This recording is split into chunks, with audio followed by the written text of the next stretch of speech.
بسم اللہ الرحمن الرحیم اللہم صلی علی محمد و آل محمد وعجل فرج آل محمد۔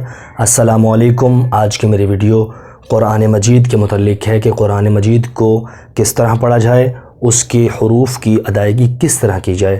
تو آئیے شروع کرتے ہیں۔ حروف تہجی کے الفاظ کی تعداد 28 ہے۔ حروف تہجی 28 ہیں، جن میں سے پہلا حرف ہے الف۔ الف کو جب ہم پڑھیں گے تو اس کی آواز الف لام فا والی ہوگی۔ الف۔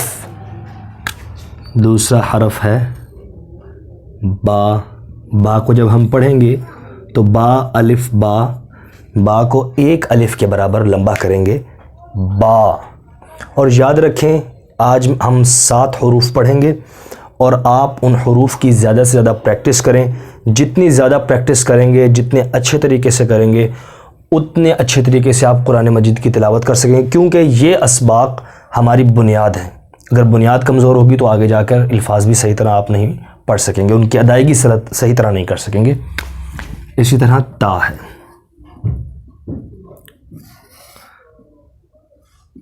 تا۔ دوبارہ سن لیجئے، الف با تا۔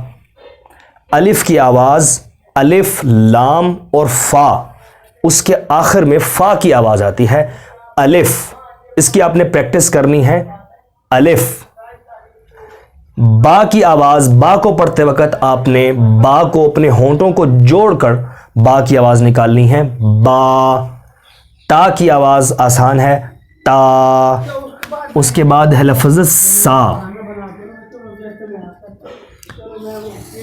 سا ایک وہ حرف ہے کہ جس پر آپ کو زیادہ توجہ دینی ہے، کیونکہ سا کی آواز سین سے بھی ملتی ہے، صاد سے بھی ملتی ہے، اس لیے کوشش کرنی ہے کہ اس کی پریکٹس زیادہ سے زیادہ کر سکیں۔ سا کو پڑھتے وقت زبان اپنے دانتوں کے درمیان لے کے آنی ہے، سا سا۔ سا کے بعد اگلا حرف ہے جیم۔ جیم۔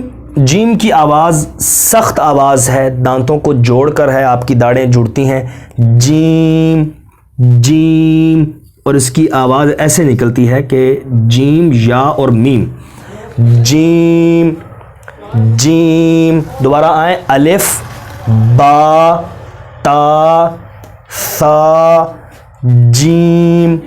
اس کے بعد اگلا حرف ہے ہا۔ ہا کی آواز ٹھنڈی حلق سے نکلے گی، ہا۔ اور یاد رکھیں اس ہا میں اور گول ہا میں فرق رکھنا ہے۔ بعض لوگ ایسے کرتے ہیں، اس کو بھی ہا پڑھ دیتے ہیں اور اس کو بھی ہا پڑھ دیتے ہیں، جبکہ ان دونوں میں فرق ہے۔ یہ آپ کے سینے سے نکلتا ہے، یہ آپ کے حلق سے نکلتا ہے، اس کو آپ نے ہا اور اس گول کو ہا کہنا ہے۔ اور انشاءاللہ کوشش ہوگی اگلے اسباق میں یہ گول ہا کے بارے میں بھی بتائیں۔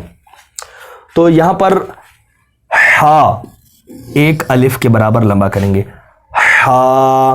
دوبارہ آئیں پریکٹس کی طرف، الف با تا سا جیم ہا۔ آج کا آخری لفظ ہے خا۔